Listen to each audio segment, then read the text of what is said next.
Is it right that MPs tonight chose to deny prisoners the vote?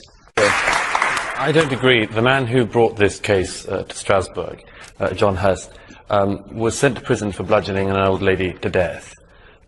The European Court of Human Rights decided his human rights had been violated by not having the right to vote. I think he violated every imaginable right of the woman who he bludgeoned to death, and he still isn't sorry for. I think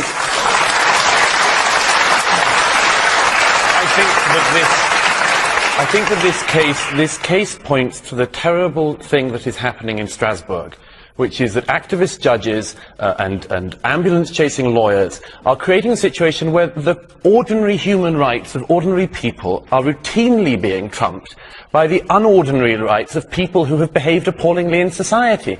And I have to say there is one other reason why I think this is an important thing, which is that when David Cameron was asked about this at Prime Minister's Questions, he said that the idea that Strasbourg could force prisoner votes on this country made him feel physically sick. There is a serious democratic problem when something which has no support in the House of Commons, very little support, I think, in the country, and something which makes the Prime Minister sick is nevertheless forced on this country. So I think there's a second reason why this is a good thing, which is that it has shown that our Parliament remains sovereign and can override and ignore decisions from Strasbourg. That is a very important precedent. And only an hour to do it in. Carl Belizaire, please. Do you agree with David Cameron that multiculturalism in the UK has failed? This is the speech that David Cameron made this week, where he talked about the doctrine of state multiculturalism, that it encouraged different cultures to live separate lives. We've failed to provide a vision of society to which they feel they want to belong. We've even tolerated segregated communities behaving in ways that run completely counter to our values. Douglas Murray. Yes, I think he was right. And I think we should start this by just reminding ourselves what multiculturalism is not. Multiculturalism is not multiracialism. It isn't pluralism. For years, the multicultural policy has been able to glide along, in part because of that misunderstanding. Because of the misunderstanding that when you talk about multiculturalism as a policy, what you're talking about is solely immigration, or multiracialism, or so on.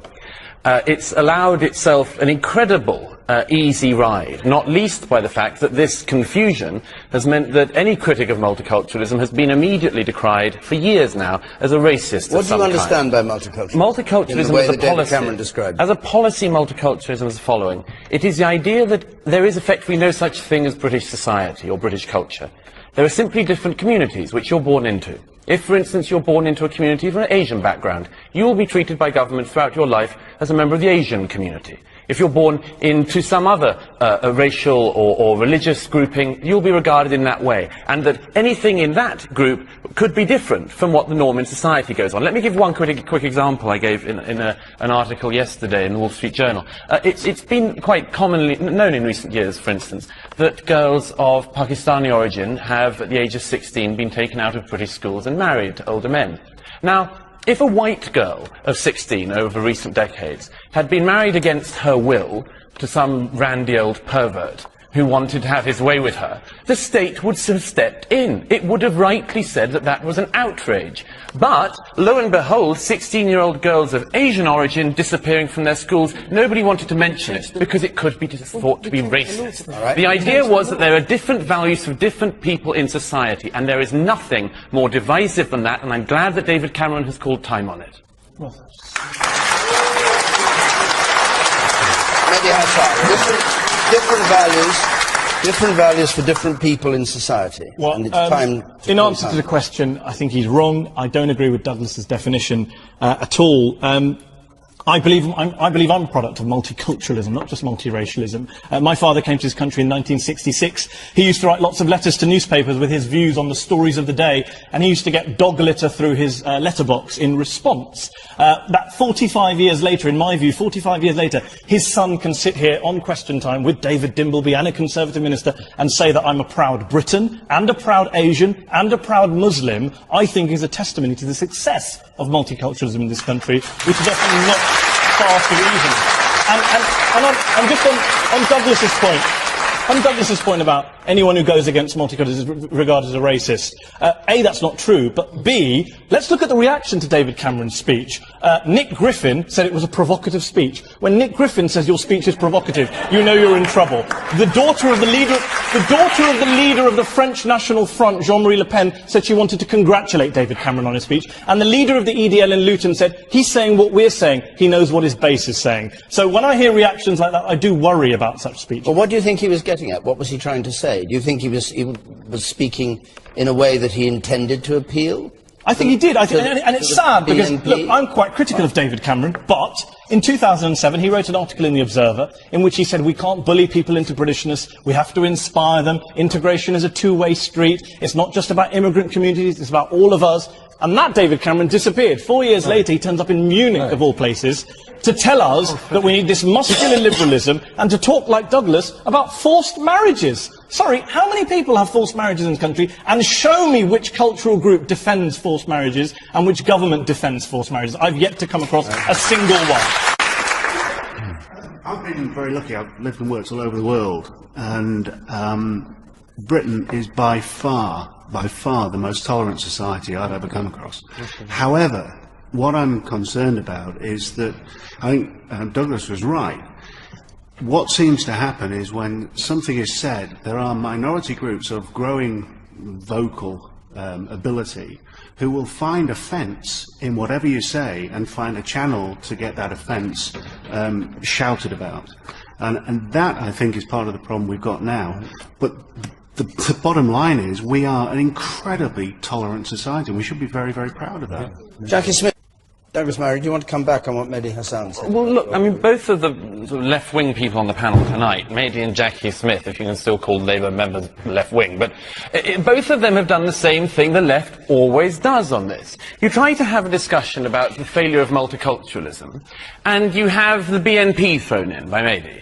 We're told, well, the BNP member congratulated him, at least concede, Mehdi, all sorts of crazy and horrible and disgusting people can jump on a bandwagon without meaning that it's the wrong thing to have said. Maybe they're just opportunists. I suspect they are. And Jackie then throws in the example of the EDL. And think, do you really think, Jackie, that was what David Cameron was aiming to do? I mean, a couple of, 100 people marching in Luton does not mean the Prime Minister of Britain should not be making a speech about a very serious matter. And this is a problem. The debate by the left is always attempted to be shut down by associating it with far-right extremist and racist groups instead of having a frank and honest discussion. I did not say that he shouldn't make the speech. And I said I thought the argument he made in the speech was right, and incidentally, it was one that we had previously made. What I said was it would have been appropriate, given that speech, to also say that when we're promoting shared British values against Islamist extremism, we should also do it against right-wing extremism. I think you can belittle the idea of a couple of hundred extremists, but if you put yourself in the shoes of a British Muslim in Luton or in other cities where the EDL have marched who live in fear of those groups, then I think they have a right for their Prime Minister not to go abroad to Germany and send them lectures from there on who isn't and isn't an extremist. Take a couple of points from our audience, and then we'll go on to another question. The gentleman there, you say. And you, sir. I agree with the gentleman who just said that Britain is a very tolerant society. Yes, it is very true. It's a very, very tolerant society. Sadly, the tolerance of this country has been abused by certain religious groups. And I completely agree with Douglas Murray when he said that Mr. Cameron has done the right thing. And I hope Mr. Cameron means business. Now, Mr. Cameron was making this speech in the context of terrorism. And what he was trying to convey a message was how we target terrorism. Unfortunately, this country in the last 15 years has not addressed the root cause of terrorism. The root cause of terrorism is bad teaching in religious schools. And that has to be addressed fundamentally. Rubbish. You're saying rubbish? Rubbish. Very briefly, we didn't get into this, but one of my other objections to David Cameron's speech is the idea, you want to give a speech on multiculturalism, give a speech on multiculturalism. You want to give a speech on counter-terrorism, give a speech on counter-terrorism. Don't pretend they're one and the same thing. Don't offend our intelligence. Terrorism is not a cultural problem. Terrorism is a political problem. No, and it's a religious problem as well. And it's a religious problem. In your view, Douglas. No, in the view of a lot of people, including the people who carry out acts of terror, who say they do it in the name of religion. They also say they do it because of foreign policy, and you always ignore that bit, don't you, Douglas? No, I don't. When they say they do it because of Iraq. don't notice that, At least listen to the reason they say they do. Agreed. So why didn't he talk about foreign policy in his speech on I'm willing Saturday? to talk about foreign policy, as would David Cameron be. Good. But he you didn't. cannot But he keep on didn't. pretending that there is no religious component to the I thought you said terrorism, it was because there cultural. is. I thought you said it was cultural. No, wait a minute. Culture and religion is not the same. Stick with religion. You're saying there is no religious component. I'm saying there is a religious component. I'm saying it's not a cultural component. The people who blew themselves up on the London Underground were not people who couldn't speak English or didn't go to secular schools. That's the tragedy of it. Well, That's then one don't of the say it's a tragedies of cultural it. problem. No, but you're don't trying pretend to, that forced marriage. Because maybe you're doing what They you're weren't doing. on a forced marriage. Okay, Don't don't speak at once. Nobody can hear. So let's have a little bit of order, shall we? Let's have a question, please, from Gemma Perlin. Could the introduction of democracy to Egypt have the effect of destabilising the Middle East and lead to a string of anti-Western extremist Arab states in the region? The first thing is that to get back to the question, I mean, the issue of democracy across the region. Some of us have been arguing for many years that Arab states, Muslim majority countries, have the same desire for democracy as the rest of the world. You used to hear people say about the Eastern Bloc, the Eastern Europeans can't cope with democracy. Lo and behold, they could. You used to hear it said about South America, the same thing. South Americans somehow can't cope with democracy. Lo and behold, they could. And the same thing is becoming clear across the Arab and Muslim world. The Lebanese Druze leader, Walid Jumblat, said that the sight in 2005 of Iraqis going to the polls for the first time would have in time a seismic effect in the region, because people would not see their neighbours going to vote and not want that themselves. Now, this is coming sometime after most of us expected it, but there are obviously problems, and it's naive to walk into this and ignore some of the problems within Egypt. But do you see Mubarak, as Mehdi Hasan said, as our person, the West's person in Egypt? No, or do you think that we should have... I think it's equally patronising to the people of Egypt to assume they have had no role in their own country. However, the West has had a very complex and, I think, unfortunate, regrettable situation in recent years of thinking that stability and the pursuit of stability in the region was the most important thing. That has come back to bite us again and again, not least in the rise in anti-Western feeling across the region. There is a problem, though, and it has to be flagged up, to go back to the question, which is the Brotherhood. The Brotherhood, if it didn't have Muslim in the name, would be being described at the moment as a fascist political party. It has its roots in fascism. It is an extremist organisation. Its offshoot, the Hamas in the Gaza, when it got into power, immediately killed its opposition, and it hasn't had another election. It was just another one announced, July the 9th this year. There was meant to be another election in the Palestinian areas. The Hamas have said no. They are a one-vote, once political party, and we can't be so naive to think we can't... No. They cannot be so naive as to think that the Brotherhood, if they came to power in Egypt, would be anything other than a disaster for the region. Well, do we have the right to intervene to prevent it? No. Let me clarify this. So the following. It is very unwise for leaders like William Hague, David Cameron and Barack Obama to be saying who they would like to run Egypt. It's a choice for the Egyptian people, and they should remain silent. But that does not mean that behind the scenes and elsewhere you cannot say that the government, whatever it is that comes in Egypt, has to abide by, among other things, international norms, peace treaties, including the Treaty of Peace that has kept peace between Egypt and Israel for 3 decades now. And this is a very, very important thing, because if the Brotherhood comes in and says, as their leaders have said in recent days, that they will immediately block the Suez Canal and start a war with Israel, then we are collectively going to be, and the Middle East is going to be in serious trouble. How can you order a new government to abide by a treaty made by Mubarak? Well, in the following way, between Egypt and Israel. When you say you don't want intervention. In the following way, by saying that by using soft power, by encouraging the country to go in a certain way, by making it clear that for Egypt to become a normalised country, it has to have a normal government. None up there in the check shirt, the blue check shirt. It's somebody with a striped shirt, doesn't matter. Yeah, I think the big difference between Eastern Europe and the Middle East is Islam. And some would say that Islam is not compatible with democracy. Okay. And tell that to the Indonesians. Yeah, Indonesia is the largest Muslim country in the world and is a democracy. So. The woman up there on the left there. Yes. I find what Douglas Murray is saying objectionable. He's saying in public, oh, the leaders, we mustn't say who should be in power in Egypt, but actually you're advocating behind-the-scenes action and covert action to influence it. And you also seem to me... Another terrible, inexplicable, shocking and painful tragedy, this time in Las Vegas, which happens to be my hometown and Cleto's hometown, Cleto Sr.'s hometown.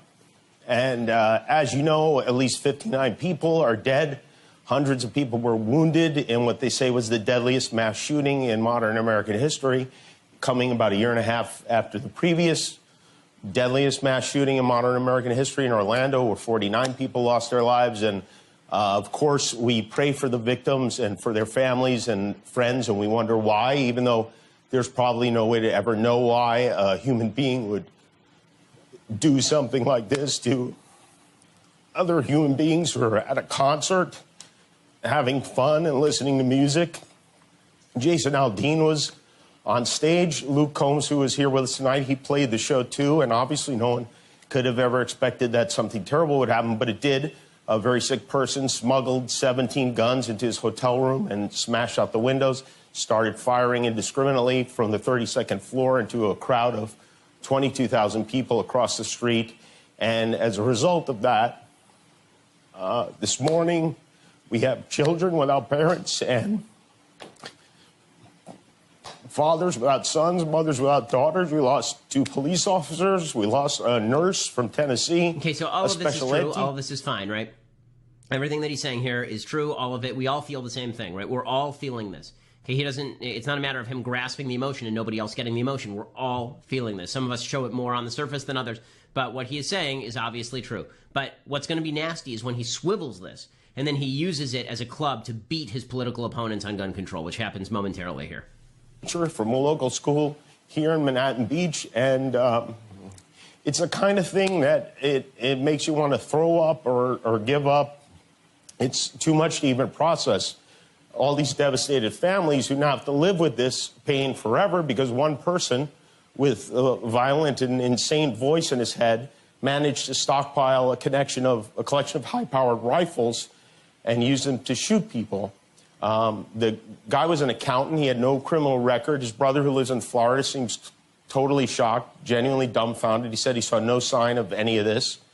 The owner of the store that sold the killer some of the rifles said he passed the government-mandated background check when he was in the store. Let's pause it right there for a second. He's giving all the facts. What do these facts suggest? He passed a government-mandated background check, no history of mental illness. His brother didn't know anything was wrong with him. What exactly would stop something like this? Right, short of full gun confiscation, which is really what the left wants, and we'll talk about the possibility of that in a second. Short of that, which no one on the left will admit they want, but they actually do want. You know, they protest every time you say this. If you say the left wants full-scale gun confiscation, Hillary Clinton will tell you no, Joe Biden will tell you no.